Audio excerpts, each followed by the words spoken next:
Hey guys, and welcome to Ask Allie, your place for spiritual advice for busy people. Ask Allie is the longest running spiritual podcast on iTunes. I've been helping others there since 2005. You can catch the podcast on iTunes, Stitcher, iHeartRadio, True FM, Google Play, along with watching it on YouTube. Today is Monday, August 20, 2018. I want to thank you for tuning in and giving me a listen to. If you'd like to get a reading, find out more about me, or support the podcast, I'll leave the information below in the show's notes. And don't forget, if you like this episode, please rate it. Okay, last week I had nothing but migraines all week long. I don't know if it was because I had to be outside more and the heat in my old age gives me migraines or what. But last week, that's all last week was. Migraines all week long. So if I owe you a reading, I am behind on all of them. It's not just you. I will get to them as soon as I can. There's a backlog and I'm doing them time permitting. Because school started back today, so I'm back behind the wheel. And it's my son's senior year. I almost started to get weepy when we were leaving for school this morning. I just can't believe he's a senior. I can't. So, yeah. I may have gotten a tad bit weepy. But by the time I got to work and hopped on the big yellow Twinkie, my tears were gone. Because I can't cry and drive a bus, Couple things. One, there is an OBE beta course. I've never done one of these where I'm around for questions and such. I had an OBE course over at Daily Ohm, and they gave it the wrong title, and they didn't do things they were supposed to. So, anyways, it's still there, but it's not hands-on like this one is.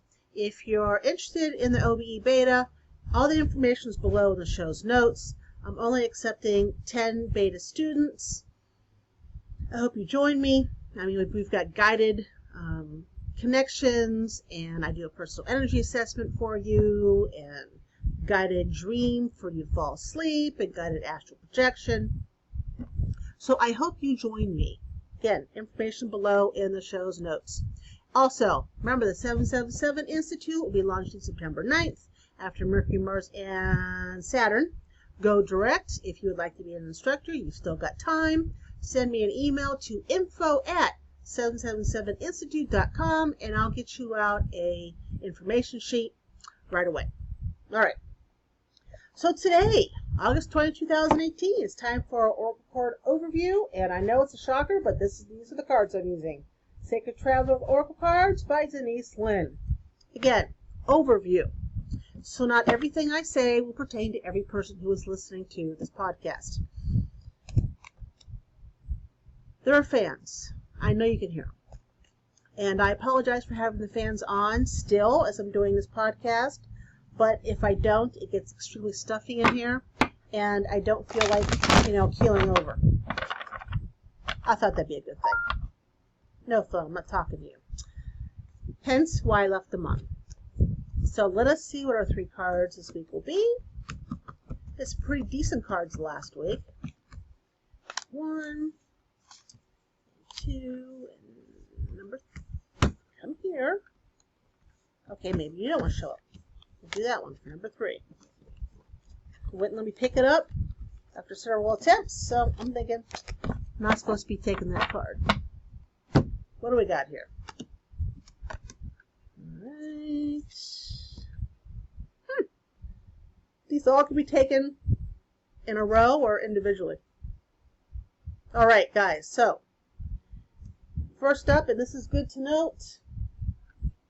That was interesting. This is good to note for everybody all the time. Is surrendering to the journey. Release control. I don't know about you, but I am a control freak. And I hate to just let loose and let things go. But still, after all these years, I am working on it. I'm teaching myself that. When something comes up that screws with my peace, I just keep telling myself over and over again, it'll all work out, it'll all work out, and I don't obsess over it, thereby releasing control to the powers that be to guide me where I need to be. So, release control, surrendering to the journey, card number 1. Card number 2, navigating by the stars, follow your bliss. Follow your bliss. This is a good week for you to, now that Mercury is direct, thank God, for you to go forth on what is your bliss. What would you like to pursue? Now, I'm not saying quit your job and go pursue it right away. I'm saying this would be a fantastic time to start pursuing what you find to be your bliss while keeping your job. Okay? I have found when people follow their bliss and release control, that things seem to move in a very positive fashion. And this last card, which goes with the other two, like it seems to keep happening, we have First Light, beginning of a new cycle. And it is, at least for me, school starts today. So, look for beginnings this week. Beginnings, fresh starts. Again, we have surrendering the journey for you to release control. We have navigating by the stars, follow your bliss. And we have First Light, a new cycle begins. I don't know about you, but I'm thinking those are pretty good cards. Now, if you didn't see what cards I drew because you're listening to this on iTunes or something, you can Google the cards, of course. Or if you want to, you can always hop over to YouTube and fast forward to this portion of the Ask Allie podcast and see the cards that I drew. Personally, I think it's easier if you just Google the cards, if you're not watching this. But what do I know, right? Well, I wasn't quite sure how to give a title for this topic. It's 10 steps to keeping fear at a distance. Or I was thinking of 10 steps to keeping a fearless life, or a life not full of so much fear.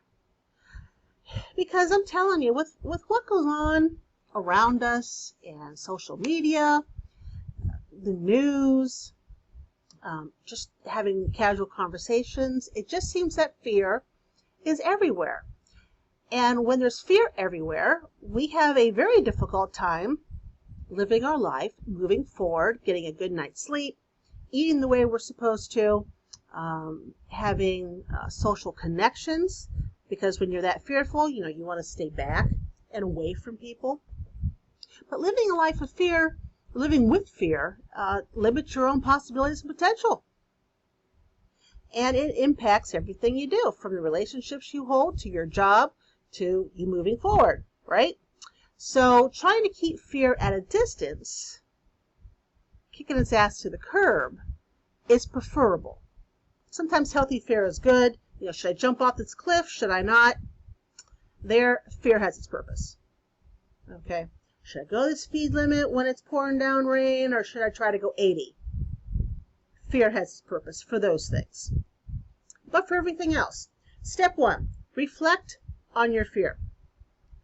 Look at what you're fearful of and how that fear affects you, your reactions, and how you live with it. Because once you understand that, then you can learn to hopefully control that fear and minimize it. Look at your responses to the fear when it crops up. And do you magnify that fear through your thoughts? Is your red energy out of control? Because that's what happens when you're in your head.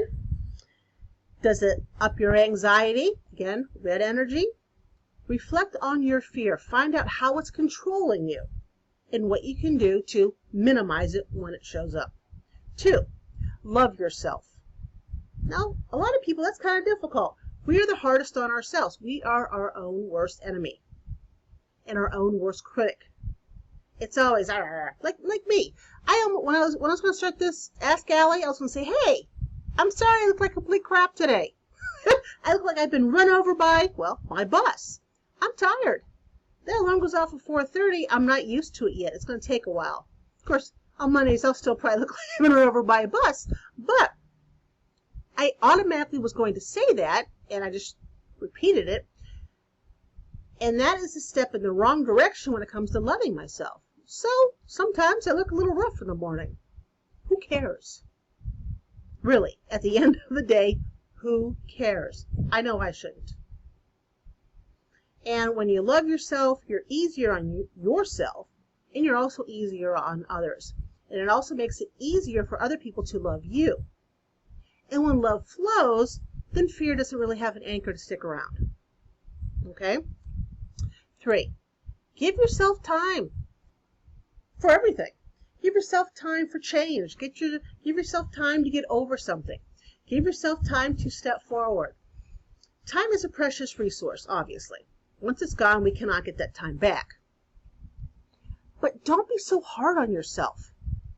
When it comes to working with your fear and keeping it at bay, working with your thoughts, changing all of that and getting a handle on it, it doesn't happen overnight. You didn't get that way overnight. You can't change things overnight. With, finding a new job or a new love, or you just got divorced, or whatever it is, nothing happens overnight. There's always a lead up, unless, of course, there is a sudden death of somebody. That's sudden. That's the reason there's a word sudden in front of it. Otherwise, everything takes time. Okay? Step 4, embrace life and all its messiness. Life is messy. We cannot put things in nice little boxes. We'd like to. We'd like to put things in boxes and put a label on it so we can understand it. And if need be, put it up on a shelf so we don't have to deal with it. Life's messy. Deal with it. Get over it. It's something that happens to every single one of us. Right? Life is unpredictable. It's insane. And if you fear the unpredictability of life and the craziness of life, then you will be stuck in your own little box forever, and you'll fear coming out of that little box, and your life will be very minimal. Who wants to live that way? All right? Step 5 kind of goes back to step 1. Consider how fear has affected you. Think about all the ways that your thoughts and your fears are blocking your experiences in this life. Take inventory, which you should have, go back to step number 1, of how your fear is controlling your thoughts, your actions, and your goals. Keep hearing something. That's why if you're looking at the video, keep looking around, because I hear something, I just don't see anything. Kind of drives me crazy.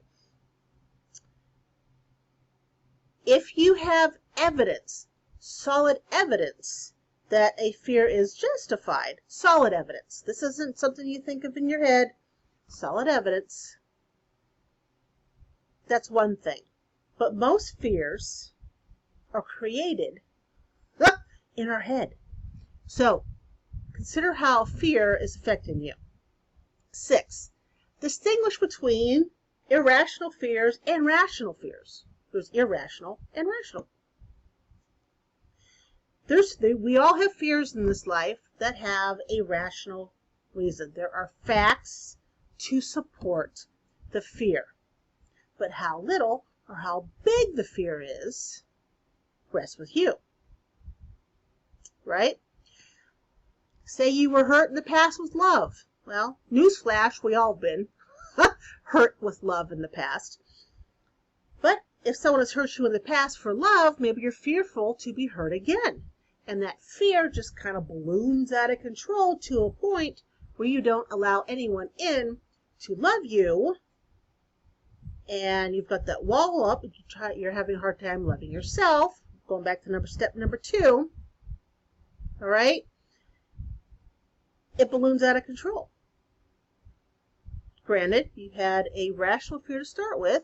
You were hurt in the past, someone broke your heart.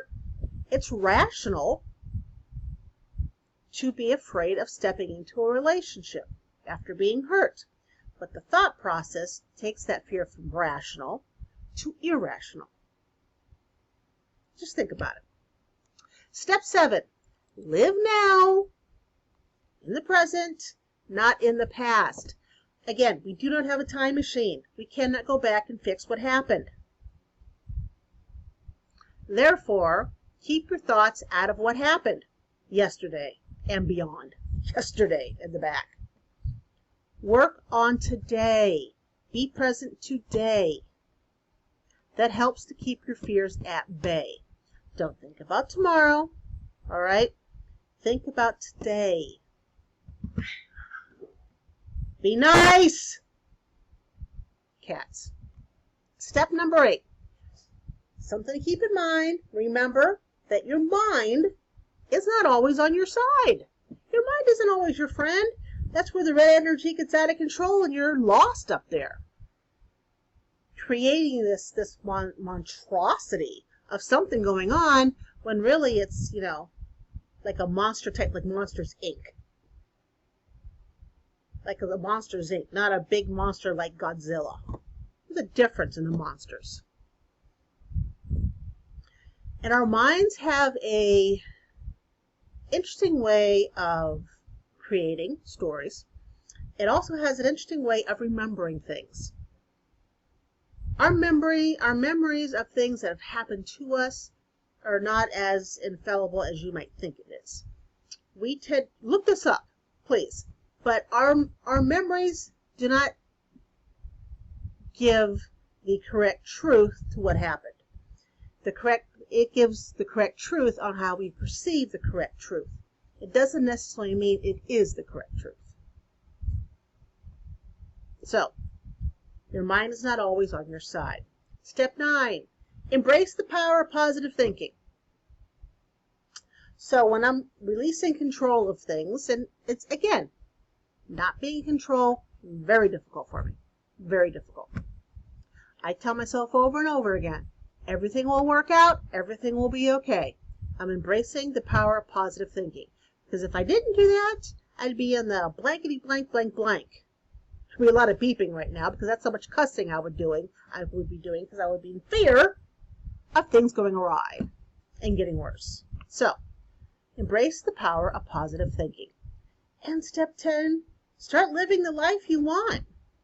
Fear keeps you from living the life you want. When you are living in fear, fear has control. And if fear has control, you're never going to have a peaceful day. So start living the life you want. Take control of the reins of your life back from fear. You may stumble. You may think, oh my God. But if you take them back and start living the life you want to live, fear will not be the ugly monster it has been. Okay? So those are the 10 steps of trying to keep fear at a distance. And I want to thank you for joining me here at Ask Allie. If you liked this episode, please rate it and tell your friends. The more people who listen, the more people I can help have their aha moments. Join me on Facebook, Twitter, and Instagram. You can catch us at the AskAlliePodcast.com or OutOfBodyEcstasy.com. You guys have yourself a fabulous week, and I will catch you next Monday. Take care, guys. Bye-bye.